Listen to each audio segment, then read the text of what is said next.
یہی تھی اور اس کا کوئی جواب دوسری جانب سے نہیں آیا اٹارنی جنرل سے. اور اسی طرح عدالت کی تعریف میں نہ اس کی سپروائزری جورسڈکشن ہے، نہ اس کا کنٹرول اینڈ کمانڈ جو ہے ہائی کورٹ کے پاس ہے کورٹ مارشل کا، بلکہ ان کی اپنی ہائرارکی میں. تو پہلے دن سے ہی ہمارا یہ موقف تھا کہ جناب جب کور کمانڈرز جب یک زبان ہو کر فرماتے ہیں ان امپیچیبل ایویڈنس ارریفیوٹیبل ہے، اور جب فارمیشن کمانڈر سارے پاکستان کی آرم فورسز یہ کہتی ہیں کہ ناقابل تردید شواہد ہیں جن کو جھٹلایا نہیں جا سکتا، تو اس کے بعد ایک مذاق ہے کہ فوجی عدالت یا کورٹ مارشل جو ان کا ایک میجر جنرل ہوگا یا بریگیڈیئر ہوگا یا کرنل ہوگا وہ اس کو فیصلہ کر سکیں، اس لیے کہ فیصلہ تو دے دیا کور کمانڈرز اور فارمیشن کمانڈرز نے. سو اس بنا پر بھی یہ عدالت انڈیپینڈنٹ اس کو نہیں کہا جا سکتا. اور جب یہ بات ہوئی تو چیف جسٹس صاحب نے بھی کہا کہ یہ چیز آپ کنسیڈر کریں اٹارنی جنرل صاحب کو کہ کیا یہ پیرلل جوڈیشل سسٹم کے بنانے کے متصادم تو نہیں ہوگا، متبادل تو نہیں ہوگا، کیونکہ یہ ٹرائیکوٹمی آف پاور جو ہماری ہے، یعنی جو 3 ستون ہیں ہماری ریاست کے اور آئین میں جو متعین ہے، یہ اس کی روح کو مجروح کرتا ہے. جب عدلیہ کی آزاد نہیں ہوگی، انصاف جو ہے عدلیہ یعنی انڈیپینڈنٹ جوڈیشری یا انڈیپینڈنٹ کورٹ یا انڈیپینڈنٹ جو ہے کورٹ مارشل یا انڈیپینڈنٹ جو ہے ملٹری کورٹ نہیں فراہم کرے گی، تو ظاہر ہے یہ ٹرائیکوٹمی آف پاور کے اور ڈھانچے کو، روح کو آئین کی مجروح کرے گا.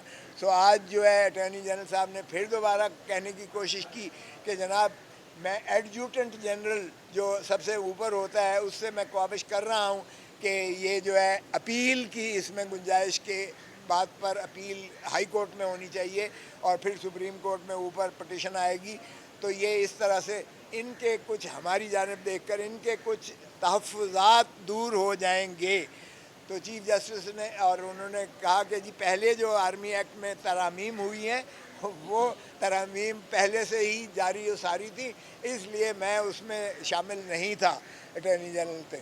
تو جسٹس مظاہر علی اکبر نقوی صاحب نے کہا کہ آپ پھر اس کا مطلب اسٹیٹمنٹ دے رہے ہیں، آپ تسلیم کر رہے ہیں کہ اٹارنی جنرل کو اس قانون سازی میں وہ اس کی مشاورت شامل نہیں ہے. تو انہوں نے کہا جی میں حقیقت بتا رہا ہوں، ایک فیکٹ بتا رہا ہوں.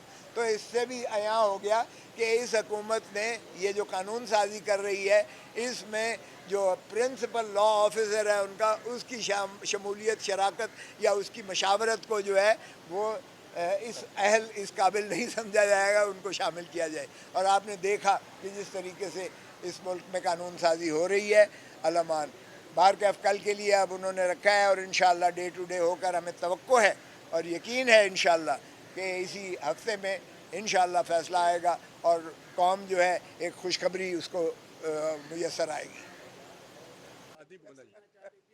نہیں، یہ آپ نے پوچھا ہے، یہ مجھے بھی بڑی تعجب اور حیرت ہوئی کہ وزیر اعظم نے یہ کس طرح کہا ہے کہ آرمی چیف کے خلاف بغاوت تھی اور 9 مئی کا.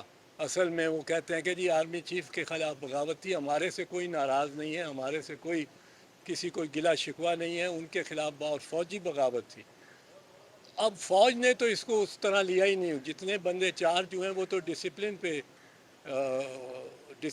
پر پورا نہ اترنے پہ وہ چارج ہوئے ہیں. جو ان کا خود سٹیٹمنٹ آیا تھا کہ ہم نے اتنے 14 کے 15 افسروں کے خلاف ایکشن لے لیا ہے، ان کو ریموو کر دیا ہے، تو ان کے خلاف تو بغاوت کا کوئی نہیں لگا. تو میرا نہیں خیال یہ بغاوت کا بنایا جا سکتا ہے. یہ شہباز شریف صاحب نے خود ہی کوئی کوشش کی ہے کہ وہ اس پہ برڈن پڑے، وہ آرمی چیف جانے اور ان کا حریف جانے، اور خود وہ نگران حکومت بنانے میں ایک متحرک اور با اختیار نگران حکومت بنانے میں اگر وہ متحرک اور با اختیار بنا دیتے ہیں یہ نگران حکومت، تو پھر میرا خیال ہے وہ ان نگرانوں کا بھی ٹرم زیادہ لمبا لے جائیں گے.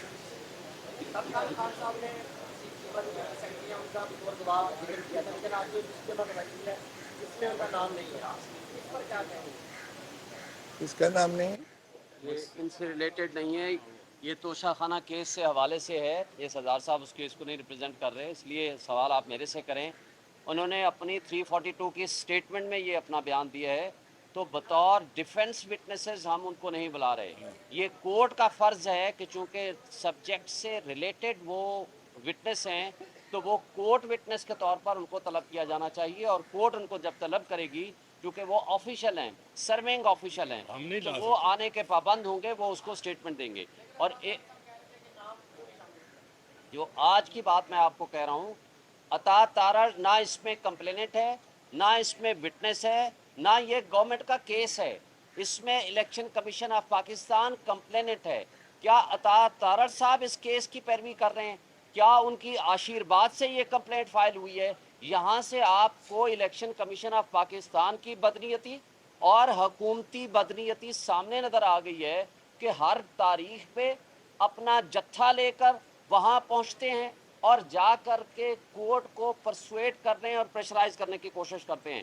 اور ایک بات آج جو میڈیا کے حوالے سے بھی بات ہو رہی ہے، میں واضح کر دوں، آج سپریم کورٹ میں یحییٰ آفریدی صاحب کی سربراہی میں جو بینچ تھا، انہوں نے یہ واضح کر دیا ہے کہ آپ کو ہم آلریڈی ریلیف دے چکے ہیں، کیونکہ جب کسی جج کے خلاف ٹرانسفر اپلیکیشن آ جائے تو وہ فائنل آرڈر پاس نہیں کر سکتا. یہ لاء میں لکھا ہوا ہے. تو لہٰذا جب ہم یہ آرڈر آلریڈی دے چکے ہیں کہ آپ کی ٹرانسفر اپلیکیشن ٹیک اپ ہوگی، آپ کی کرمنل ریویژن کے ساتھ سنی جائے گی، تو اس کا مطلب ہے کہ ہماری طرف سے انٹرم ریلیف آلریڈی موجود ہے. اس لیے انہوں نے نوٹس کر دیا ہے. یہ آپ سارے میڈیا کو پتہ ہونا چاہیے کہ ہمایوں دلاور جو کہ ایک متعصب جج ہے، جس کے خلاف آلریڈی درخواستیں آ چکی ہیں اور سپریم کورٹ ڈائریکشن دے چکی ہے اسلام آباد ہائی کورٹ کو کہ ان ٹرانسفر اپلیکیشن کو کرمنل ریویژن کے ساتھ مل کے ڈیسائیڈ کریں.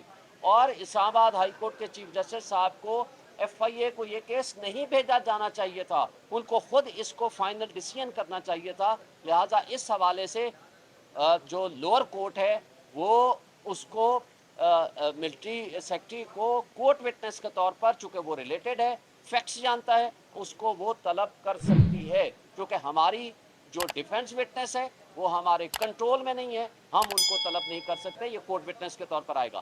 ایک چیز صرف میں واضح کر دوں، آج کے حوالے سے سردار صاحب نے بڑی تفصیل سے بیان کر دیا. ہم اس وقت کی عدلیہ کو headed by the chief justice سمرتا بندیال صاحب کو آج ہم سلوٹ پیش کرتے ہیں، سلام پیش کرتے ہیں. جس طرح حکومت نے اس کو ڈیلے کرنے کی غرض سے، طوالت دینے کی غرض سے جو ڈیلینگ ٹیکٹس پہلے دن سے استعمال کر رہے ہیں، اور کل اپلیکیشن دی کہ اس کو آپ لارجر یا فل کورٹ میں لے جائیں، مقصد صرف یہ تھا. حالانکہ سردار صاحب اور اعتزاز احسن صاحب پہلے دن سے، اور ہم سب کی رائے تھی کہ آپ فل کورٹ بنائیں، لیکن چھٹیاں ہیں، فل کورٹ اویلیبل نہیں ہے.